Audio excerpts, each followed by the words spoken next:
At the end of a completely wild week in British politics, we are asking whether we have seen the beginning of the end of Boris Johnson. And to answer that question, there is no one I would prefer to speak to than my colleague Aaron Bastani. Aaron, how are you doing? Michael, I'm doing very well. I don't believe you when you say that, by the way, but it's very kind of you to introduce me like that to our wonderful audience this evening. That is 100% hand on my heart true. I'm hyped about talking with you we're going to talk for about half an hour over the crisis going on in the Conservative Party, the rules, the laws that have been broken, the lies that have been told. And then we do have a few important stories for you after that. We're going to talk about the Borders Bill and we're going to talk about Julian Assange. If you are new to the show, hit the subscribe button. Do tweet your comments and your questions on the hashtag TiskiSour or put them in the comments box. First story. After Wednesday's Partygate drama and the sudden imposition of Plan B, Boris Johnson woke up on Thursday to a new baby. Congrats, Prime Minister, on number 6, 7, 8, who knows. Anyway, he also woke up to a fresh scandal. That's because yesterday the Electoral Commission fined the Conservatives £17,800 for failing to declare the donations that funded Boris and Carrie's flat. The refurbishment cost 88 grand, so that fine might seem pretty paltry, and I'm sure there will be a property developer in need of planning permission more than happy to cover it. But there are aspects of the Electoral Commission's findings which could be a serious threat to the Prime Minister. This is all a little bit complicated, so I'll talk you through the row bit by bit. First, to understand what's going on, you'll need to cast your minds back to March 2020, the world was just discovering the horrors of coronavirus, and Boris Johnson and Carrie Symonds were choosing new furnishings. Symonds had derided the number 10 decor bequeathed by Theresa May as a John Lewis nightmare and wanted to fit out the place with the help of designer Lulu Little. That design included £840 a roll wallpaper, which eventually peeled off, and all in all, the revamp cost a tidy 88 grand. That price tag was a problem for the Johnsons because the taxpayer-funded budget for refurbishing Downing Street maxes out at 30k. The Prime Minister had just settled an expensive divorce, so the 58 grand on top of that taxpayer allotment would have to be found elsewhere. And this is where the plan for a blind trust came in. The idea was that a blind trust could allow the Prime Minister to get extra cash to do up his private quarters from external donors without being accused of any conflicts of interest because he didn't know who had given it. There was, however, a problem of sequencing. The cash was spent by the Johnsons before any blind trust could be set up. In the end, £58,000 was donated by Lord Brownlow. That's a wealthy businessman who had given the Tories, you guessed it, £3 million before in 2019 he was given a life peerage. That donation was paid via Tory HQ and it wasn't declared, which is why yesterday, after a 6-month-long investigation, the Electoral Commission judged the party had broken the law. As I've already said, I'm sure the party of landlords will be able to stump up that 18 grand, but there were other damaging findings in the Electoral Commission report. Significantly, they also seem to contradict a previous report by Boris Johnson's independent advisor on standards. A new element of this story enters. Johnson's advisor on standards, is called Christopher Gate. He moved from a job at Buckingham Palace to investigate the funding of the refurbishment of the Downing Street flat. He released his findings in May this year, and that report cleared Boris Johnson of misconduct. It did say he acted unwisely, but essentially the message was that Boris Johnson didn't know much about the funding, but he probably should have done. The problem is that conclusion, that assessment, was based on an acceptance by Gate that the Prime Minister had no knowledge of who had paid for the flat until it became public in February this year. It's that fact, that timing of when did Boris Johnson know who was paying for the flat, which is put into doubt or contradicted in the Electoral Commission findings. That's because they reveal that on the 29th of October 2020, The Prime Minister messaged Lord Brownlow via WhatsApp asking him to authorise further, at this stage unspecified, refurbishment works on the residence, and Lord Brownlow agreed to do so. The following day, he then transferred that cash from his own account to Tory HQ. November 2020 is of course much earlier than February 2021, and so Lord Geidt feels that he has been misled, has been lied to, and he is now considering his resignation. He would be the second person to quit the job as independent advisor on standards in just over a year. The last one resigned when Boris Johnson ignored his ruling that Priti Patel had broken the ministerial code by bullying a senior civil servant. Aaron, I know you've tended to say that the wallpaper story is maybe a bit too technical to matter, but this contradiction, this idea that Boris Johnson has lied to his own, or potentially lied to his own standards commissioner, and the fact that this whole row is basically because they couldn't accept the kind of wallpaper that most people would think, John Lewis wallpaper, that's kind of nice. This does seem like another straw that potentially could break the camel's back. Yeah, I think that's a good way to formulate it, Michael. I think it's additive, isn't it? If you had somebody who had responded very well to COVID, not that the government has, had a good economic record, was a team player, very affable, very nice, media savvy, and they did just the wallpaper thing, I think, yeah, it would be a storm in a teacup. People might not like to hear that, but it would be. I think that the various personnel involved, their political roles, again, lost on 99.9% of the public. But when you have the story with Allegra Stratton, when you have what happened with the Christmas parties, like I said, it's additive. Now we're hearing about 4, 5, 6 Christmas parties too. You've got a potential resignation, wallpaper. I have to say, I don't think it's anywhere near the party story. And the party story only really was ignited in my mind. I know that Pippa Crerar in the Mirror, she was tenacious on that, as were other outlets. But it really changed once you had this digital object, this artifact of a video where you have effectively the self-admission of something which shouldn't have happened by a posh hypocrite, Allegra Stratton. And it's the thing about hypocrisy, which is visible and immediately in front of you, which I think has really cut through here. I hate using those words, but it's true. Last time we saw it was, of course, with Dominic Cummings. People have been saying, well, this is another Barnard Castle. Of course, Dominic Cummings didn't leave over Barnard Castle. The Tories, the following May's local elections, did extraordinarily well. But it did lead to Labour getting a slight polling lead. What we're seeing now with the Stratton story, with the multiple parties, but this is something a bit different. Now I think you can paint the complexion of the Boris Johnson premiership in a fundamentally different way to 3 or 4 months ago. And so that's not to write off any one of these stories, but they're additive. And they were being stored up like flammable logs of wood. And the tinder was that leaked video of Allegra Stratton laughing while the rest of us were locked down last winter. No, I think you're right. That video clip was the turning point. And because of the timing, after they'd just spent a week denying that a party had existed, for that then to be released, that has got real cut through. It's really, it's incredibly memorable. Let's talk a bit more about those parties, because we do have a bit more news on what happened since we last spoke to you on Wednesday. This is, of course, the second web of lies coming back to bite Johnson.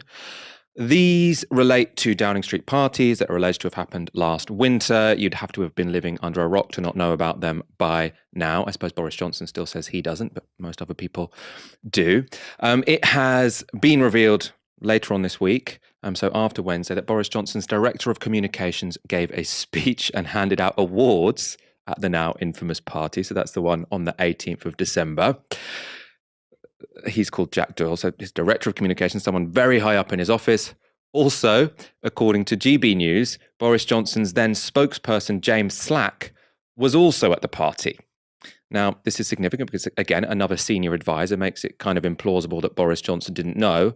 Also notable that he is now deputy editor of The Sun. So that's James Slack. We mentioned him on Wednesday. And on Wednesday, we mentioned The Sun's headline, their front page, which conspicuously failed to cover the leaked Allegra Stratton video when everyone else did. You can see what's going on there. It doesn't take a rocket scientist.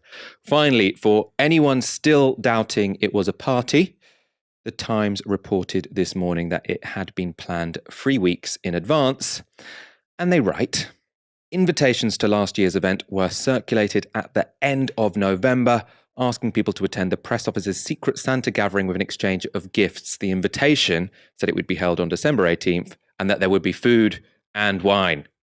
So this wasn't just that they all happened to be working in the same room. Someone brought in a bottle of wine and thought, we're in the same room anyway. We might as well turn this into a little bit of a social. We've been working in the same room all day anyway. No, they had invited people to a Christmas party, which it was advertised as involving food and wine. No one else was doing that at the time. Very few people were doing that at the time. And if they were, many of them ended up getting fined £10,000. Aaron, this party story, how many more legs do you think it's got in it? What directions can this controversy now go in? I feel like something really has shifted, Michael. And it's difficult to say whether or not that's because of the sort of broader political context we're operating in. 2020, there was obviously COVID, but in terms of political volatility, it was one of the calmest in British politics for a really long time. But this year, you've seen Keir Starmer come quite close to losing the Labour leadership, a couple of hundred votes away from losing Batley and Spen.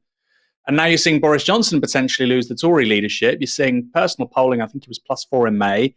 He's at -42 today. You're seeing so much volatility.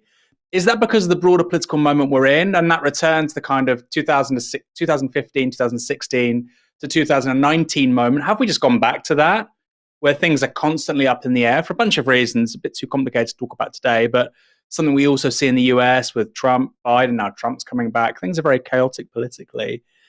Or is this specific to Boris Johnson?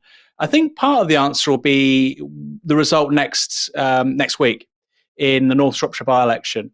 I think it's on the 16th. So 6 days from now, less than a week from now.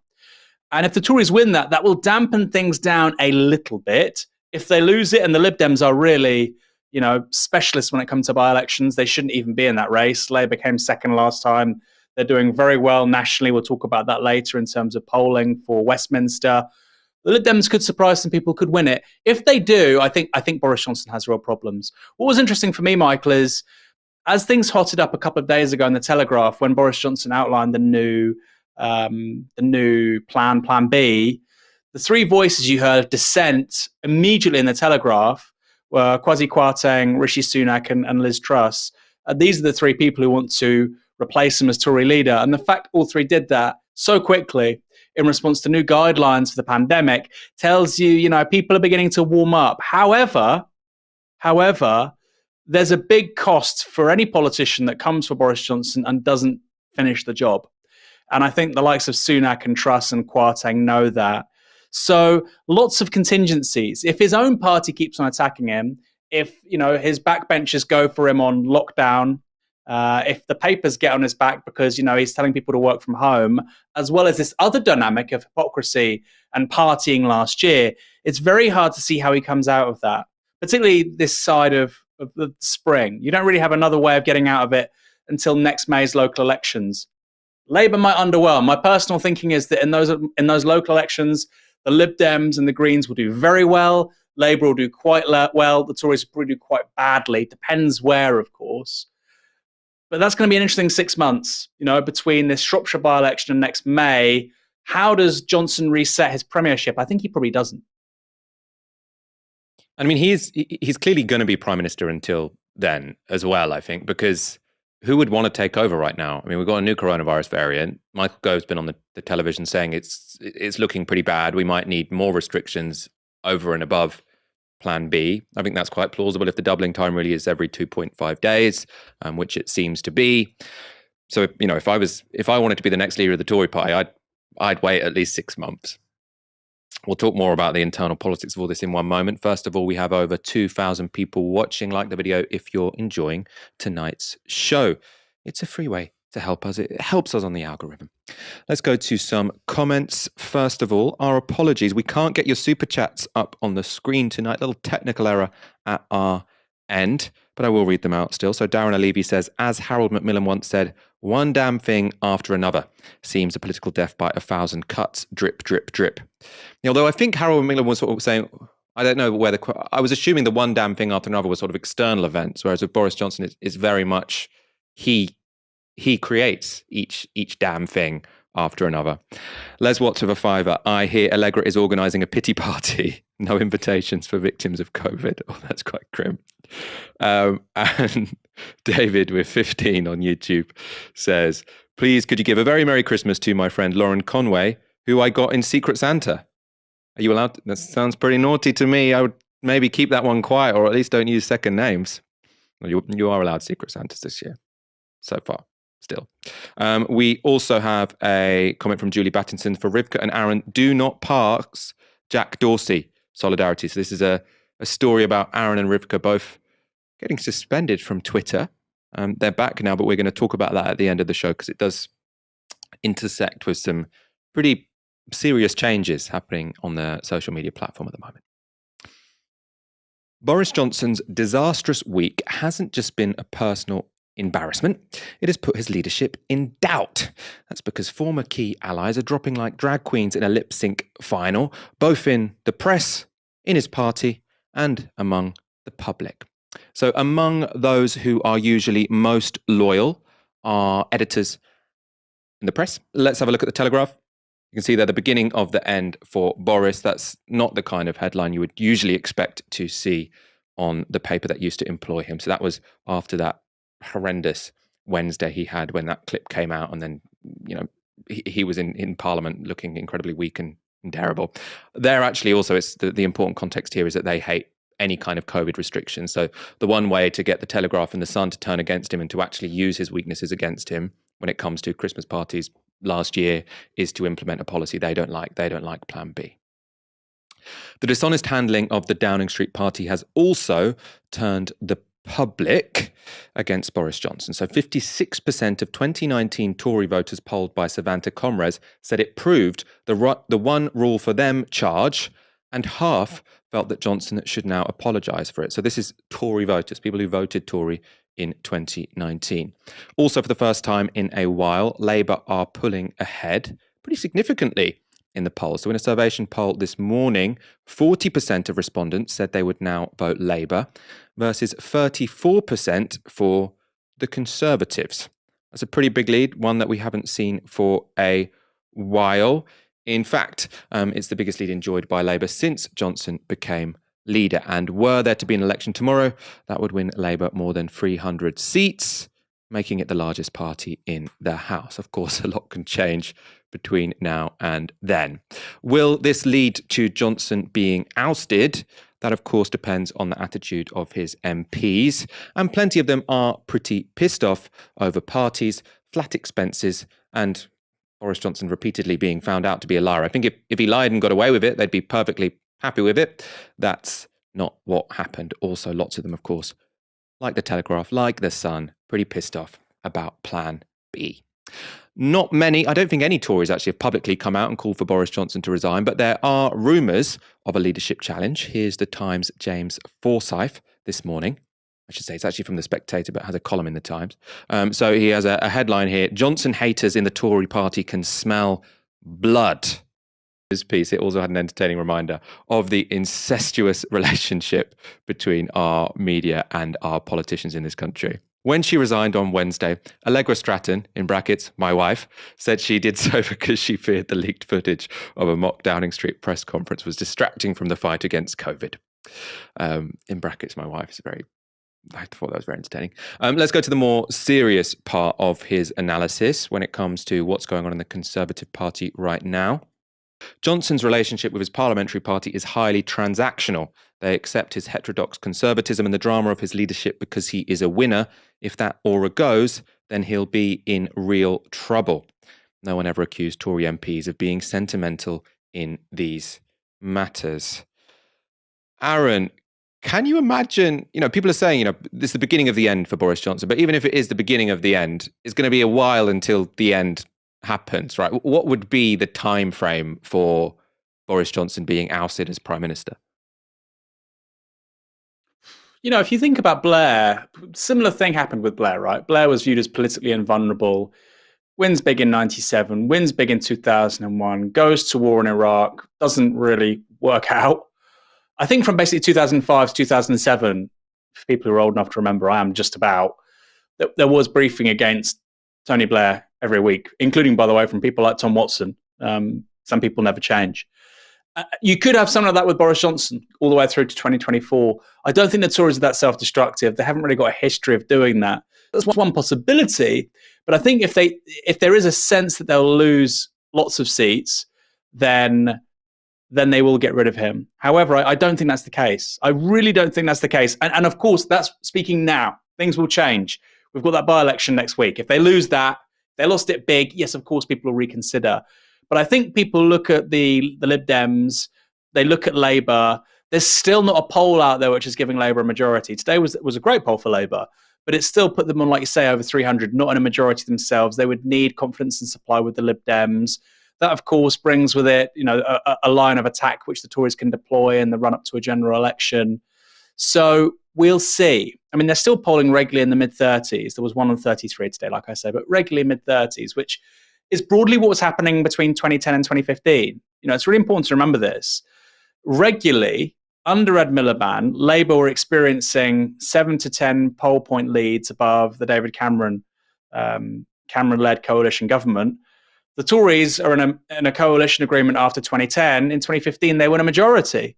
So, there's a couple of years out from the next election. Where I think they do have a problem, unlike 2015, is in that next general election, they're not going to be able to say, we're going to, bring tax down, or we're the party of low tax. They've lost that, and they have lost it.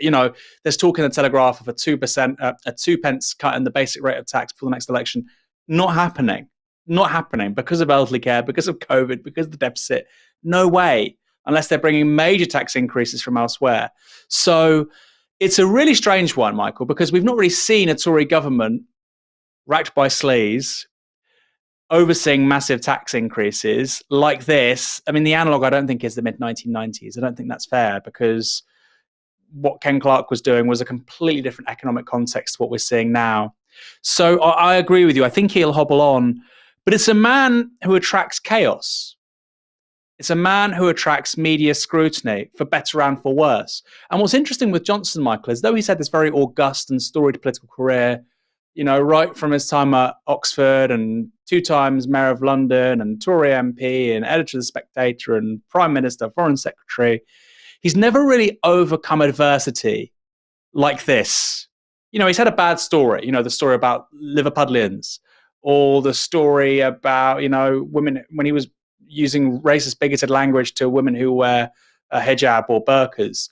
He's dug himself out of holes before. This, like I say, is something quite different. This would be a real political comeback. If he can overcome this, and in the next general election, the Tories won a majority, it would be a massive political comeback. But look at Major in 92, look at Cameron in 2015. That is not unthinkable. So yes, nobody's going to rush to get rid of him. What I think you're seeing with Sunak, with Truss, with Zahawi and other people, is they're setting up their stall for 6 months, a year from now, worst case scenario, or indeed if the Tories have a disappointing 2024. We've also got to remember, finally, Michael, boundary changes. There are going to be boundary changes. So for Labour to even be remotely competitive, to even win enough seats to get that majority down to, say, 30 or 40, would be a massive achievement given boundary changes and the fact they're not going to win any seats in Scotland, most likely. So lots of things in the mix. And of course, things can change quickly. In May, Boris Johnson was sitting pretty and Keir Starmer was the guy looking at the exit door. Now things have kind of flipped a little bit, although Starmer's personal polling, remarkably, isn't that great either. The point is that Boris Johnson is far worse. So much can change. But the idea that he's going this week or this month, I think that seems incredibly unlikely.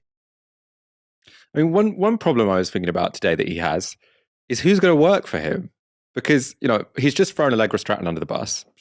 I have no sympathy for her, as we talked about on Wednesday's show, but she's clearly been treated quite badly. Joking about a party is not worse than having the party in the first place, and no one seems to be suffering the consequences of that. You've also now got his head of communications, Jack Doyle, who is potentially going to have to resign because he was at the party, or allegedly at the party, giving out speeches and prizes. Dominic Cummings has suggested that pictures and photos might emerge from this party. So if half of his team, or more than half of his close team, have to resign, then he's going to have to hire a new team. And who's going to want to work for Boris Johnson, the person who is, one, completely chaotic, and two, is going to throw you under the bus like the minute the going gets tough. He's just destroying careers as he goes. Dominic Cummings, yeah, he's got a huge platform from that job, but it's going to be quite, the manner in which he left that job isn't going to make it easy for him to get another one. Allegra Stratton, this has basically ended her career. Why would you go in there if you're talented and you're on your way up? You know that this Prime Minister is on the way out, and also on his way out, he's going to kick you as he goes. He's going to drag you with him. So he might have trouble doing even the basics, like staffing number 10. It could get more chaotic, not less. James Snee tweets on the hashtag Tisky Sour, "We call Johnson and the Tories elites when the truth is they are the most isolated, pitiful and emotionally bewitched of us all. Don't eat the gingerbread, Middle England." It's interesting. I think Boris Johnson is one of the ones who probably has had quite a fun life. He's someone who I think does use his privilege both to, get extraordinary amounts of power, but also to entertain himself. So I wouldn't feel too sorry for the guy. But yeah, not that I would aspire to have a life that's anything like his. Let's go on to our next story. While the country was distracted by lies about Christmas party this week, the Nationality and Borders Bill was passed in the Commons.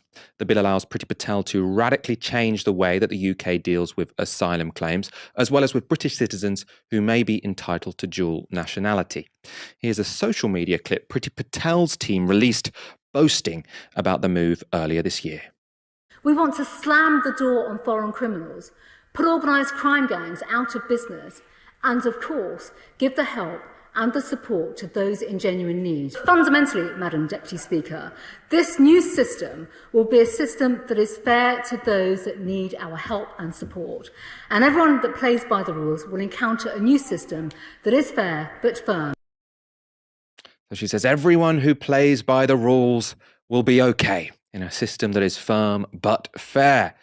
Well, both are very much up for question. One of the most outrageous clauses in the Nationality and Borders Bill allows Britons with dual citizenship, or Britons who were eligible for dual citizenship and were born abroad, to have their British citizenship stripped at the behest of the Home Secretary without any notice. This particular clause has caused widespread outrage. There was a New Statesman piece showing it would make 6 million people eligible to lose their citizenship without notice if Priti Patel so wished. You might have seen this sort of really went viral on Twitter over the last few days. According to the Office for National Statistics, this means about half of all British Asians and 2/5 of all Black Britons now suddenly find their British citizenship more vulnerable than it was before. The Home Office responded to the New Statesman piece by saying, "Removing British citizenship has been possible for over a century and is always a last resort against the most dangerous people to protect our national security and public safety. It is rare, cannot leave anyone stateless, and always comes with a right to appeal. This change is simply about the process of notification and recognises that in exceptional circumstances, such as when someone is in a war zone or informing them would reveal sensitive intelligence sources, it may not be possible to do this." The obvious riposte to that statement is that firstly, it's pretty hard to appeal a decision of which you have not been notified. And secondly, it requires us to put our trust in the Home Office to decide which situations are and are not exceptional. In the debate over the new law, Richard Bergen put that latter point well. I want to address the government's Clause 9, which proposes removing people's citizenship without notice and in effect removing their right of appeal. When people from black and minority ethnic backgrounds raise concerns about this, deep concerns, the response from the government opposite is trust us. Trust us, the people who deported black citizens in Windrush. Trust us, the people who sent go-home vans round working class estates. Trust us, the people who authored the hostile environment. Trust us, the people who are talking in this legislation about offshore detention centres. Trust us, the people who've created an atmosphere where people are trying to demonise people going into the waters of our country trying to save lives and prevent death. Trust us, it's no wonder that people at the sharp end of this government's hostile environment and the sharp end of this racist legislation don't trust this government. That was Richard Bergen speaking on Tuesday in Parliament. So does the Nationality and Borders Bill represent a step change in how black and ethnic minority people are treated by the law in Britain? I spoke earlier today to asylum and immigration lawyer Alistair Mackenzie. The changes the government is bringing in, or proposing to bring in, would enable the Home Secretary to strip people of their citizenship without informing them. So up to now, the government has been under an obligation to inform people before they take away their citizenship. They've been attempting to do it in secret. The High Court has recently told them in a case called D4, which involved a woman alleged to have gone to join the Islamic State, that their practice of simply putting the decision on the file, on the Home Office file, and not telling them about the decision being made was against the law, was not lawful. So they can't simply deprive somebody of their citizenship without telling them, according to the law as it is at the moment. So what Priti Patel is trying to do is change the law so that she can do that, essentially, so that she can take away somebody's citizenship without telling them in circumstances where, for example, she can't find them or it's not practical to tell them, but also in much broader circumstances, such as where she thinks it would be contrary to our diplomatic interests or simply generally in the public interest, not to tell that person that their citizenship is being taken away. So this is a law which dates back some time. The power to take away somebody's citizenship on the grounds of that it's conducive to the public good, i.e. that it's in the public interest. The current form of the law basically dates back to the New Labour era, but it's been used much more frequently in recent years by Tory governments. And what the government now wants to do is change it so that they don't have to inform people in practice before they can take away their citizenship. The argument the government put forward, and they say these headlines about 6 million people now being more vulnerable are misleading, because they say this is only applied in incredibly exceptional circumstances. You know, someone who's joined Islamic State or someone who's part of a grooming ring.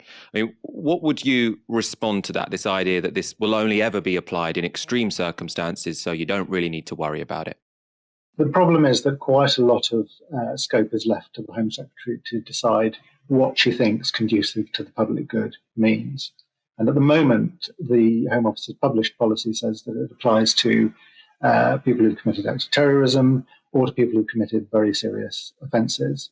But the problem is, I think, that we know that this government isn't respectful of human rights. You know, are 6 million people going to have their citizenship taken away? No, they're not. That's not going to happen. Certainly not going to happen immediately after this is passed.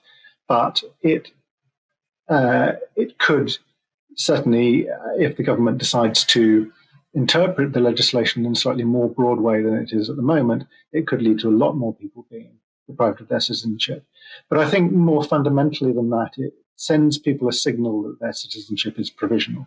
And obviously that is sending a signal to people overwhelmingly from migrant communities, people who are more likely to have second citizenships than people who are not from migrant communities or not from recent migrant communities. That was Alistair Mackenzie, an asylum and immigration lawyer. Aaron, I want to bring you in on this story because this has, really shocked and appalled a lot of people this week. And I think in many ways, this is an incredibly shocking and appalling law. But this particular aspect of it is interesting because actually the shocking thing is what was already the case, because it was already the case that you could strip someone of their citizenship if they had dual citizenship or if they were born somewhere else and could potentially be eligible for dual citizenship. That was always something which impacted these 6 million people that the New Statesman article was talking about. In terms of that ONS data, these people will be disproportionately affected. But now they can do that without any warning. And I think most people would be shocked that that was the case in the first place, right? Well, what I want to know, Michael, is what I've also heard is that people who could potentially apply for citizenship elsewhere according to the laws of that country, that's also something in the mix which hasn't been mentioned. So, for instance, in Israel, if one of your 4 grandparents are Jewish, Israeli, you can apply for citizenship. I know that in Iran, if your father is born in Iran, it's quite easy for a son to get Iranian nationality. So again, just for a clarification, Michael, that is new. I mean, that's what was being suggested by the New Statesman article. Is that not the case, or? No. So this is I had a longer conversation with that immigration asylum lawyer, which did really click, because I've been quite confused all week. So essentially, what is the case is that at the moment, and it will still be the case, is you can be stripped if you're a dual national or if you were born abroad and are entitled to dual nationality. So if you were born in Ireland, but you don't have an Irish passport, but you could apply for one, then they can strip it from you. The Shamima Begum one, which I know we were talking about earlier in the week because we were confused about, is Bangladesh seems to have a citizenship law which is relatively unique. There might be other countries which do it, I'm not sure. But if you are of Bangladeshi origin, then Bangladesh gives you automatic citizenship. Or at least that was the government's argument, and that was the government's argument that the High Court accepted. So the government's argument was not that Shamima Begum was entitled to Bangladeshi citizenship, but that she was a Bangladeshi citizen, because the Bangladeshi government says if you are of Bangladeshi background, you are automatically a Bangladeshi citizen. But at that time, the government's claim was that she was, because you don't have to. Bangladesh consider. So, for example, with. Well, I think that's disputed, but either way, it seems to apply specifically to that country. So, for example, let's look at Israel. Israel, if you are Jewish, you can apply to be an Israeli citizen, but you still have to apply. Israel doesn't consider every Jew in the world an Israeli citizen. Whereas with Shamima Begum, I think, as far as I understand it, and from rereading that New Statesman article and speaking to the barrister just there, it is that in the case specifically of Bangladesh, they treat you as automatically a citizen of Bangladesh. You don't even have to apply for it. Up until 21, right? Which, of course, she was. Up until you're 21. Yeah, exactly. I mean, the thing is that, Michael, I've never... No, go on. You finish the sentence. Go on. No. You go on. I know I'm getting used to this minor delay we've got, which meant that I interrupted you a few times last week, but I want you to continue. No, I mean, I've never applied for dual nationality, being both, UK or Iranian national. I've never done that, primarily because of how I'd be treated in Iran. If I went to Iran as a dual national, as Nazanin Zaghari-Ratcliffe has found out, yes, it's far easier to enter the country because you're using an Iranian passport rather than a tourist visa. But if you are arrested in Iran as a dual national, they treat you as an Iranian. That's why I never ever dreamed of applying. However, the idea that I would have applied for Iranian nationality, say, when I was 18, and that would be grounds to therefore remove my British nationality. When I was born here, it's my native tongue. I've been raised in the education system here, went to university here, I'm married here, etc. It does seem quite remarkable. And like you say, that shift isn't recent. I think the most recent shift actually was 2014. Prior to that, the thing about removing nationality of dual nationals was 2006. And I suppose, where do people want to go with this? We saw in the Second World War internment of, Japanese Americans in the US. And I do feel, Michael, if there was ever some sort of conflict, like a peer conflict between, the UK, less the UK because we're going to be sort of on the sidelines here, more so the US. But if there was a peer conflict between, which is to say two, parallel powers, not like, Argentina and the UK or the US and, Honduras, but, the US, UK versus China, or the UK and Iran, I do think we would see this being clearly used to remove people's nationality quite quickly. And, they're saying like a war zone. Well, if we did go to war with China, what would the position be on Chinese nationals in this country? Because like you say, the general effect that it creates is to basically create two sets of citizens in this country. If you've only got a British passport and you've got, no possibility of applying for dual nationality, and you're married to a Brit and all your ancestors are white British, you are clearly playing on a very different field when it comes to civil liberties and your citizenship than other people. And, the idea that an Irish person, for instance, could be born there but then raised here and they could lose their nationality, it's monstrous. But it is important to say, because this is the political moment we inhabit. The nasty Tories, Boris Johnson, have to get them out. Labour are always better, no matter what you think. Well, actually, Labour introduced, migrant detention centres. Labour introduced the removal of nationality from dual nationals. Labour were the people when Roma people from Central and Eastern Europe were entering Britain after 2005-06. They were discriminating against them at the border. So, it's a longer-term issue. The removal of of even notice is just remarkable. But I think this feeds into a broader problem, which is that I do think the elites of the US, the UK, they are giving up on aspects of democracy quite quickly. And it is disturbing. That's most obvious with the Republican Party and the sort of Trump administration, 2016 to 2020, and it's coming back into sight again with the sort of Republican nominee process, the primary for a Republican candidate for the next presidential election. Of course, Trump is almost certainly going to win that, but it's also visible here. And I do think in the 2020s, we'll continue to see this move away from democratic norms and equality under the law. Really, really grim. The direction's pretty obvious. And that's not hyperbolic. It doesn't have to be fascism for people to be giving up on democracy.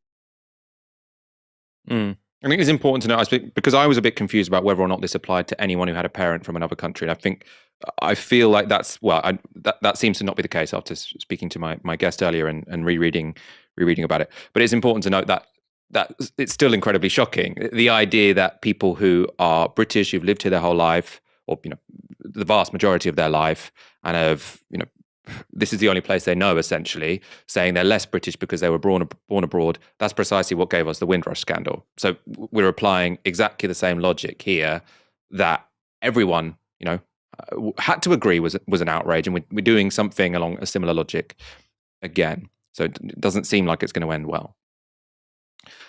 Let's go to our next story. The High Court has ruled that Julian Assange can be extradited to the USA to face trial on espionage charges.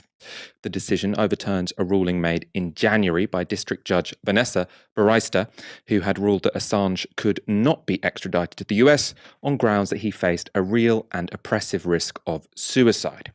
Assange had been held in Belmarsh prison since 2019.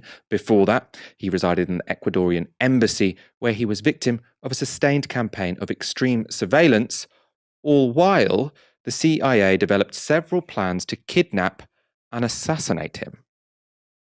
Assange's wife and defense lawyer Stella Morris detailed the threat to Assange and his lawyers at a recent event streamed by Novara Media. But there was an article published by Yahoo News just a few weeks ago, a 7,500-word investigation with over 30 sources, named and unnamed, high-level sources from current and past US administrations, from the National Security Council, from the CIA. And that story revealed that the extrajudicial assassination of Julian in London was discussed at the highest levels of the US government. That the 7th floor of the CIA in Langley, which is the director's office, requested sketches and options for how to kill Julian inside the embassy of Ecuador. They talked about kidnapping him too, about rendition, extraordinary rendition, which is what the CIA developed to kidnap people and take them across jurisdictions, to disappear them and then put them in a black site somewhere. And the embassy was essentially a black site towards the end.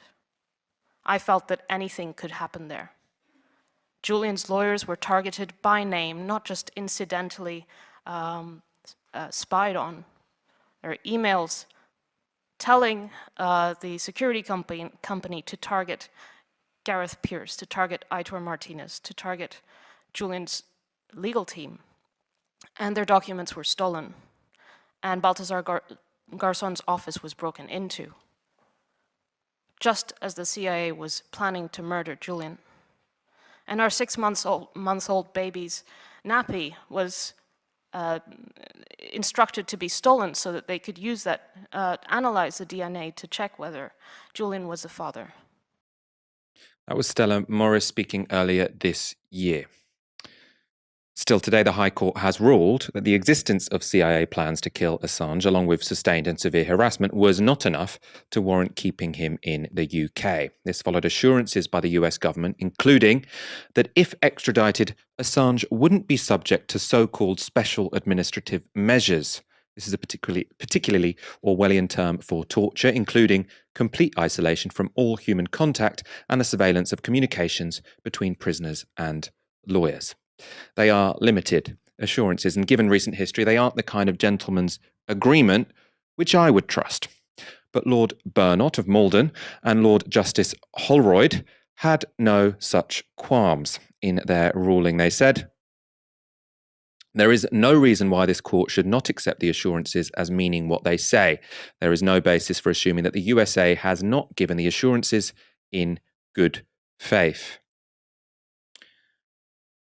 Aaron, I'm not sure if you were, shocked or surprised by this decision today. I mean, the thing that stands out to me in that quote I've just read is how naive is that? They're just saying, oh, well, if the Americans have said they're not going to torture the guy, they're not going to torture the guy. They had a plan to kill the guy. Yeah, I mean, is it naivety? I don't know. I mean, tangentially related, Michael, if you look at, for instance, countries right now which are extending a diplomatic boycott towards these Beijing Olympics, it's Canada, the US, Britain, Australia, New Zealand. And I do feel like these countries now, particularly with Brexit, because Britain's now left the European Union, it does now feel like these countries are converging into a shared political security apparatus. Yes, you had that with Five Eyes, but something's clearly changed. In the early 2010s, Britain had quite a lot of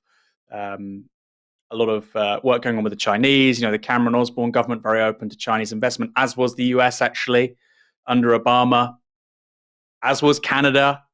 Australia obviously exports huge amounts of mineral resources to China, huge amounts of Chinese investment in real estate in Australia. But something's changed, and it was catalyzed by Trump, but it's now continuing. And so I think in that context, Michael, of actually we're the ones that are isolated. The Anglophone countries are isolated from the rest of the world. That's not a comment on China's, civil liberties or whatever. But in terms of a political community within an international relations sense, we're the ones who are isolated. We're the ones who are cutting ourselves off. And increasingly, English-speaking media calls this the international community. Canada, the US, Britain, Australia, New Zealand, this handful of countries is the international community. And so I think in that context, it does make sense. I think very few countries would have extradited Assange to the US, given there has been a identified threat on his life. Given, you've had people like Jeffrey Epstein commit suicide in the US, in the US prison system in recent times. And what was his crime? What was Julian Assange trying to do? He was trying to highlight what was happening in the mid 2000s, early 2010s in Iraq, in Afghanistan, documenting war crimes, documenting a reality which was fundamentally different to the public relations picture being projected by Washington. And he was right. And I think part of the anger and the enmity that still rolls on with Assange from the Americans, Michael, is born out of the fact they failed. The Iraq war, the war in Afghanistan, what they did in Libya were arguably the worst foreign policy decisions the United States has ever made. And that's on a lot of people's watch at the CIA, at the NSA, at the Department of Defense, various political hacks from both parties. And they've not got much left. They had a military defeat in Afghanistan. Iraq they've left effectively a failed state, as in Libya. You've got Saif Gaddafi could potentially come to power. And so I think with Assange, well, this is one person that the pencil pushes can really hurt still. Because the rest of the project, which he unmasked, did the world a great service in doing so, has been an absolute calamity. So I think that they hate him almost in direct proportion to the failures of foreign policy we've seen over the last 20 years, which isn't good news for Julian Assange. I think that point you make about alliances is really important, because obviously when the judges say we've got no reason to disbelieve the assurances from the Americans, they don't mean we've looked through the evidence of how the Americans behave and now we are convinced by the process of rational inference that they won't do anything bad to this guy. They're essentially saying, well, the United States is an ally, so we have to treat allies as if they are always being honest. Right? That's part of the system. That's what it means to be an ally in this situation, especially as it's getting more polarized, as you say. If you're enjoying the show, do hit the subscribe button. We go live every Monday, Wednesday, and Friday at 7 p.m. and we put out videos every day. Now, the High Court judges might not have been persuaded that Julian Assange would be under threat in the United States, but human rights groups aren't. Christopher Deloire is General Secretary of Reporters Without Borders. He tweeted, "We condemn today's UK High Court decision to allow the extradition of Julian Assange to the US, which will prove historic for all the wrong reasons. We fully believe that Julian Assange has been targeted for his contribution to journalism." Agnes Calamard from Amnesty International also commented. She said, "The US government's unrelenting pursuit of Julian Assange makes it clear that this prosecution is a punitive measure, but the case involves concerns which go far beyond the fate of one man and put media freedom and freedom of expression in peril. Journalists and publishers are of vital importance in scrutinizing governments, exposing their misdeeds and holding perpetrators of human rights violations to account. This disingenuous appeal should be denied, the charges should be dropped, and Julian Assange should be released." It's clear what the human rights people are saying and what the judges and the national security people are saying. Very, very different. I wonder why. So is this the end of the road for Assange? Stella Morris today said they will appeal this decision at the earliest opportunity. His legal team have suggested that they will request a judgment from the Supreme Court. That's on whether assurances from the US really can be believed or whether they negate the risk to Assange's health that caused the original judge to block the extradition. Remember, this has already been blocked by a judge who says this is a serious risk that he will commit suicide if he gets sent to America in the conditions they are going to put him in. These judges have now overturned that. It's now down to the Supreme Court. So whether the Supreme Court accept another appeal is an open question. Ultimately, it's the Home Secretary who will have to sign the final document to approve the extradition. So still, there are still options. There are still appeals that can be made. This can be blocked, but the options are running out. And of course, that's an outrage and it's a massive threat to freedom of speech and to investigative journalism. Let's go to a couple of comments. Mike John Green with a tenor says, "Why has Starmer said nothing about supporting Assange? Because presumably he thinks Assange should be extradited." I mean, there's obviously a number of, I think for electoral reasons, he's not going to say that. It doesn't really go with his image, but also he's a very establishment guy. So I think he's probably, if he was director of public prosecutions, he'd probably be, involved. The Stoned Abbott with a fiver says, "When Johnson resigns, it won't be the end of the problem, but the British left has had a bad few years. When the news comes, we party hard." I absolutely share that sentiment. I mean, I think it's quite possible that Boris Johnson will be replaced by a more damaging Tory. I quite like Boris Johnson's incompetence. I prefer him as Prime Minister to someone like David Cameron, or especially George Osborne, someone who's, ideologically committed to punishing the poor, and that's all they want to do. I think Boris Johnson actually just wants to have a good time and be successful. It means he's incredibly cynical, but he's not that focused, which can be a good thing if you've got a Tory PM. But still, if he goes, we should still celebrate. Let's go on to another story. Again, this involves press freedom, and it involves Aaron. This week, Novara Media commissioning editor and reporter Rivka Brown was suspended from Twitter. Why? For posting a tweet that contained an email address. The email address in question was sex@novaramedia.com. It was set up for people seeking sex advice from sex expert Justin Hancock. There'll be some content coming your way on that front soon. But in case you thought this was just Twitter being prudish, it's worth noting this wasn't the first time that Rivka had been suspended. That tweet was this Wednesday, but on the previous Saturday, her account had been locked for this tweet of a selfie with this text. So you can see here, this is just a normal selfie. I'll call it first day of summer uniform. Her account was locked for violating Twitter rules, as you can see there, specifically for violating our rules against posting private media of an individual from a country with a recognised right to privacy law. Now that is a picture of Rivka, tweeted by Rivka. I don't think privacy law covers that. Rivka appealed. Twitter then rejected that, and she deleted her tweet solely to regain access to her account. The following day, she posted another selfie with this text, and it resulted in another suspension. Let's take a look at this one.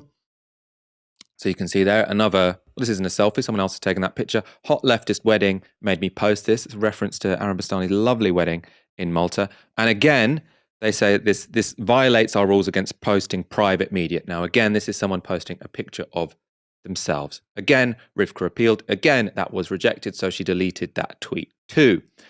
On Thursday, however, she received an apology from Twitter, who said the suspension was erroneous But which suspension? That was less clear. And having deleted her tweets, which Twitter counts as an admission of guilt, that was constantly said in the communications with Rivka. It's unclear whether this now makes her more vulnerable of being, permanently suspended in the future. It doesn't look good. Doesn't seem accountable. This isn't how a multi-billion-dollar company should treat the accounts of, remember, journalists. Now, these were selfies, but journalists can post selfies too. Okay. Moving on. Today, another of my colleagues, Aaron Bastani, had his Twitter account suspended. That was for tweeting about Rivka's suspension and including a screenshot of Twitter's suspension message. So what I've just showed you here, essentially. Aaron, you were unsuspended a few hours later, I think. But I mean, what have Twitter said? What did they say initially to you? I mean, I know when we spoke this morning, you were worried that your Twitter account was gone for good. Yeah, I mean, there was no please delete this tweet and we'll let you back in. There was no you're going to be put in a timeout for something, which happens, and you can think it's disproportionate, but at least you're not locked out. It was made clear as to why my account had been suspended, and if I wanted to appeal, that was it. I couldn't actually access my account because they then locked me out of my account, and I have two-factor authentication. A nightmare. But anyway, I feel like the reason why my appeal was fast-tracked, I was allowed back on after a few hours, was simply because there were people who were sort of backing me up. Yourself, Owen Jones, a few MPs. The fact that, we've got press regulator on our side, the NUJ could go to them. I mean, there's not really a case for them to suspend me on the basis of me asking why my colleague's been suspended when they're using a Novara email account. So, I mean, it is worrying, Michael. And I know we're going to talk about this a little bit more, the sort of the background political context. But my personal view is that with Web 2.0, with stuff like Twitter, we've only got a few years before it gets incredibly authoritarian. The idea that this is a free space where people can communicate quite easily, I think that's going. Let's talk about that context you mentioned, because this does appear to relate to a new rule which has affected many people, multiple journalists, and it was implemented following Jack Dorsey's exit from the company. He was the founder and CEO up till a few weeks ago.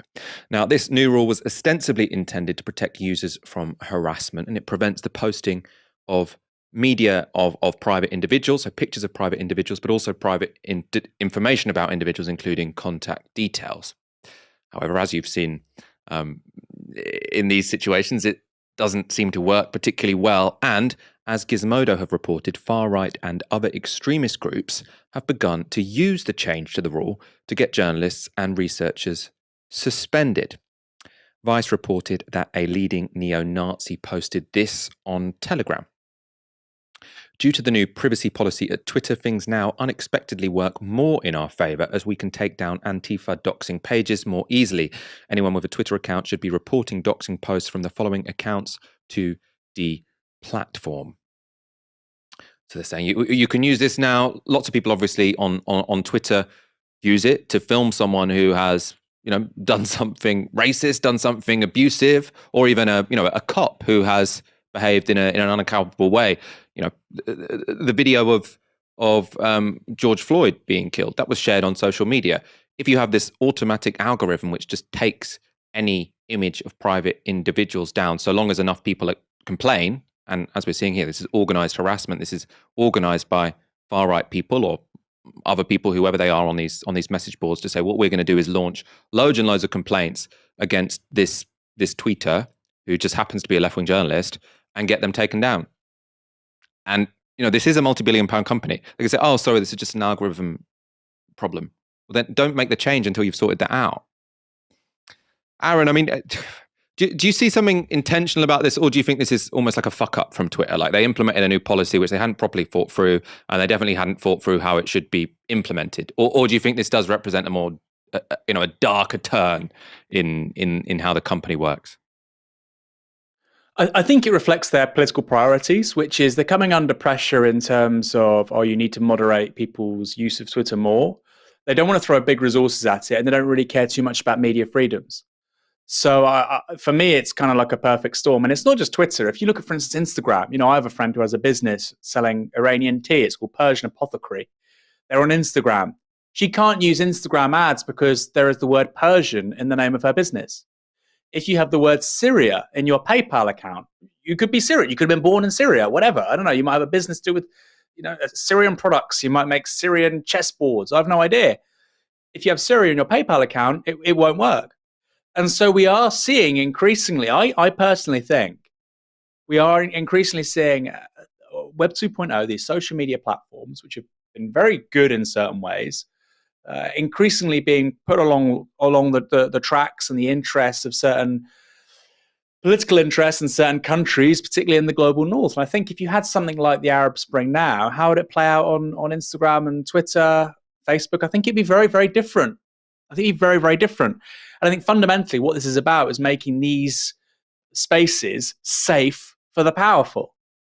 To an extent, of course, it's always been like that. But now it's a commercial priority for people at Instagram and Twitter and Facebook. Of course, Facebook and Instagram both at Meta with Mark Zuckerberg at the top. So the pitch of Web 2.0 was this kind of cyber utopianism, this digital utopianism. We're all equal and we can share information and people can come together and create relationships that were otherwise impossible. And what that means often is actually you get quite disruptive models when it comes to politics. You have people saying things that might not necessarily suit the powerful. I'm not always saying they come from the left, by the way. They could be an ultra-nationalist, they could be a communist, they could be a separatist, whatever. But the point is, people criticizing the status quo are always going to communicate where large numbers of people are, whether that was the town square 500 years ago or it's social media today. And I think now, like I say, it's a commercial priority for people like Twitter, Instagram, and so on, for these people basically to buzz off. Look, if you want to sell a pair of Reebok shoes or some sunglasses or a pop star, great, knock yourself out. But politics, particularly if it conflicts with the status quo and their interests, no thank you. So we do need to be attuned to it. And with Novara Media, and I think with all left media, we need a strategy for where this goes. So I do think in the next 5 to 10 years, that's the direction of travel. There will be a clamping down of freedom of expression on the internet. There will be. And we take for granted the flourishing of freedom of expression that we've seen in the last 20 years. That can be pulled. The internet has been pulled in many places, right? Whether it was briefly with Erdogan, Turkey, they tried it in Egypt in 2011 and so on. But if at any point these platforms really disrupt politics as usual, they will flick a switch. That, of course, is the doomsday scenario. In the meantime, censor voices that say things that aren't necessarily all that helpful, or at the very least, don't really prioritize their freedom of expression. Yeah, I think it potentially that. Well, I mean, I don't know, but I'm sort of more inclined to think that it is that having politics which is outside the mainstream on their platforms is just more trouble than it's worth. They get complaint from here, complaint for that. They don't want to be this site of political conflict, so they just sort of like get off. So we're wasting too much bandwidth on you guys, which obviously is incredibly dangerous and why we shouldn't really have given these private corporations who are driven just by the profit motive all this power when it comes to public discourse and where debate can take place. Let's go to a couple of comments. Joshua Youngerman with 4.99, watching today due to bronchitis. Can I get a feel better from the lads? That would go a long way. Happy holidays. Hope Dahlia is on the mend. Well, first of all, why are you only watching due to bronchitis? I mean, don't you watch when you don't have bronchitis? That's all. That's my concern. But anyway, I still hope you feel better. Genuinely, I do. And apparently it was a typo. Right. EC with 5 asks, please say happy birthday to my lovely mum and hello meow to Del Boy the cat. I was considering doing like the full cat impression, but I'm just going to go for meow now. Happy birthday to your lovely mum. And that's it for us this evening. Aaron Bastani, it's been an absolute pleasure speaking to you this evening. Michael, it was my pleasure. You came to me so quickly then. I was listening to you doing the super chats, and can't wait to watch you on Monday with Ash, another great show. You've done great shows this week, Michael. Thank you very much. I do appreciate it. I feel like there's a few words I've really struggled to pronounce today, though. I'm going to have to practice citizenship in front of the mirror, maybe. Anyway, thank you everyone for your super chats tonight. We'll be back on Monday at 7 p.m. So have a great weekend. You've been watching Tisky Sour on Novara Media. Good night.